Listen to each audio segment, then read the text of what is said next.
So many of you have been asking, you've been contacting the village, and Sifu Ron is bringing in questions, what is Sen Sao? Some martial arts don't know because maybe it might be a translation of language or something like that, you know. Sifu Ron, what do you think? What's your definition of Sen Sao? Definition of Sen Sao for moi. As Sifu Ka said, every art is Sen Sao. Tai Chi Sen Sao, Hong Ga Sen Sao, every art has Sen Sao. Even non-Kung Fu arts. What you take your forms. For instance, you had, let's just say, 24 movements in that form. Take one of that form movement and put it into an application, a real life application with correct San Sao distances.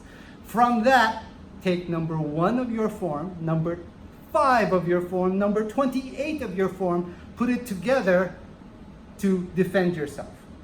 Now, when you start doing that, you start learning randomizing your combat, or that's how things are in the street. It's very random. You never know what's going to happen to you. Yeah, so one of the things I love about this is you just never know. You never know. And when you have an instructor says, you know, put this number and this number and this number together, you tend to go, wait, what? What? But once you start doing it enough, it starts to become, like you said earlier, it's the conversation. Right. It's no longer just the word. It's no longer just block. It becomes, block may even be the second part of it. It may just become, it's all fluid, you know? And fighting is random, and what we've found is, you know, what happens if you're a smaller person, have to fight a bigger person, you have to know these Sen Sao principles to make them work. So I love that, yeah. Right, and exactly. Like, you could be effective in in combat being guttural. Going back into that language analogy, I could be sit, kill, down, grrr. You could be that. You could be effective. But as you get further in the art, you become more eloquent. You become more sophisticated. And besides, when you get older, you don't want to do so much, right? So you want to have economy of motion. So you want to basically walk through your opponent. Do not look at San Sao like you want to win against the opponent. When you decided to do martial arts or Kung Fu, is to escape and to survive.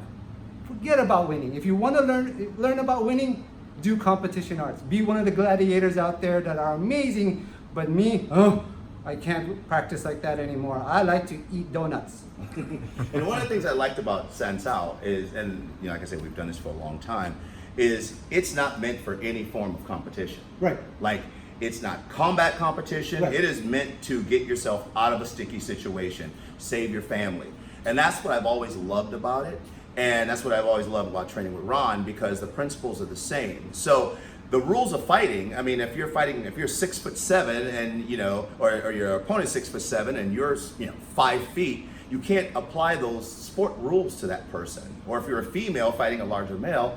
And what I love about Sen Sao is you practice to randomize enough and you learn about the human anatomy that it starts to develop you into this art. And that's what I love about the randomness. And every style, like we said, has Sen Sao in it.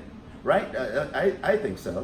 What I've seen. Right. Yeah, exactly. I don't know how to beatbox. So now let's do the mechanics and the subjects of San Sao. Let's get going.